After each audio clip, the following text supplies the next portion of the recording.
دو مسئلے اور ایک حدیث مبارکہ آپ کی خدمت میں عرض ہوگی۔ دو مسئلے قرآن مجید کے بارے میں ہے، یہ سلسلہ احکام نجاسات کے حوالے سے ہے۔ کل عرض کیا آپ کی خدمت میں کہ قرآن کے خط کو اور قرآن کے ورق کو نجس کرنا حرام ہے، اور نجس سیاہی سے لکھنا بھی حرام ہے، اور خط قرآن کو بغیر وضو کے چھونا بھی حرام ہے۔ تو آج کا مسئلہ یہ ہے کہ قرآن کا خط اور ورق اگر نجس ہو جائے کسی طرح سے تو فوراً پاک کرنا واجب ہے۔ مثال کے طور پہ آپ قرآن کی تلاوت کرتے ہیں، مثلا خون کا قطرہ گرتا ہے یا کوئی اور نجس پانی کا قطرہ کہیں سے چھینٹے وغیرہ گر جائے ورق پہ یا خط پہ، فوراً پاک کرنا چاہیے۔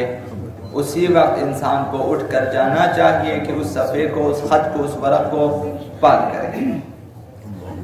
دوسرا مسئلہ یہ ہے کہ قرآن کی جلد کو نجس رکھنے کے سلسلے میں، قرآن کا جو جلد ہے اس کا نجس رہنا، کسی طرح سے وہ نجس ہو گیا اور اگر نجس رہنا بے احترامی ہو تو پاک کرنا واجب ہے۔ جلد قرآن ہے، نہ ورق ہے نہ خط ہے، جلد ہے جو دونوں طرف ہے، یا لیدر کا ہے یا مثلا کپڑے کا ہے یا کاغذ کا ہے، جلد ہے اور وہ نجس ہے۔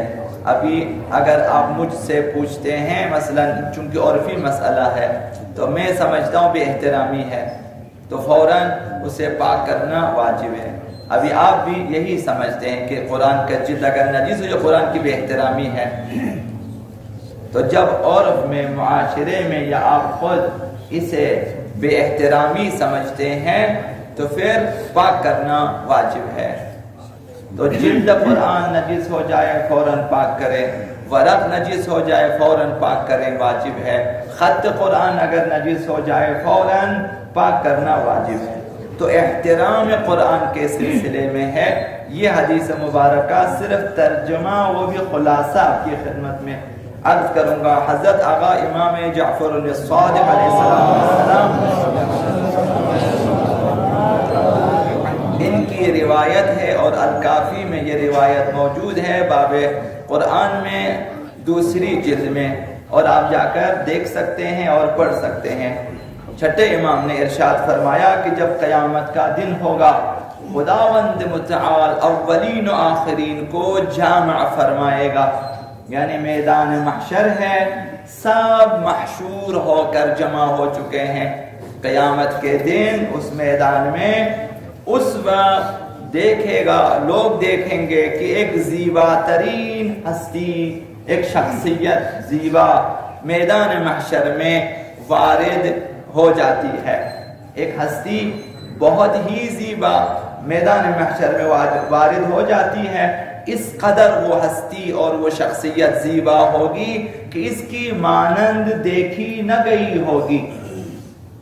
اس وقت وہاں کئی صفیں ہوتی ہے، ایک صف مؤمنین کی ہے، ایک صف رسولوں کی ہے، ایک صف شہداء کی، اور ایک صف جو ہے وہ فرشتوں کی ہے۔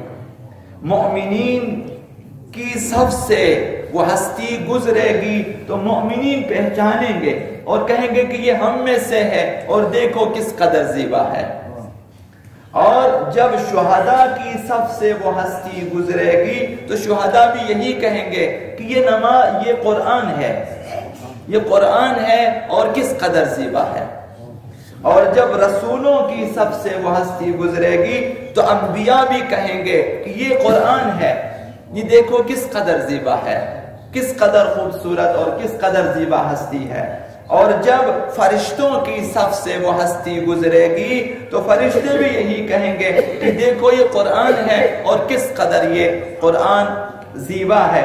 یہاں تک کہ وہ ہستی، وہ شخصیت، وہ موجود گزرتی ہوئی وہ شخصیت پہنچے گی عرش الہی کی طرف، اور جب عرش الہی کے دائیں جانب وہ قرار پائے گی، کھڑی ہو جائے گی، اس وقت خداوند متعال کی ندا آئے گی اور خداوند فرمائے گا مجھے اپنی عزت کی قسم ہے، اپنی جلالت کی قسم ہے، جس نے بھی تجھے، اس قرآن سے خطاب کر خداوند، جس نے بھی تجھے عظیم جانا اور تیرا احترام کیا، میں آج اسے عزیز رکھوں گا، اور جس نے بھی تیری توہین کی آج اس کی توہین ہو جائے گی۔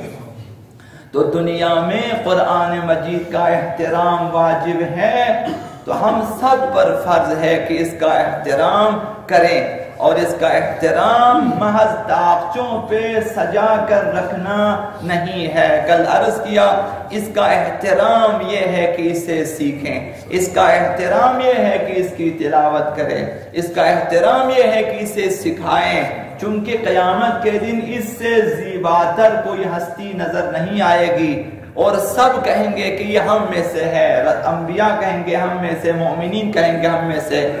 قرآن قیامت کے دن شفاعت کرنے والوں میں سے ہے۔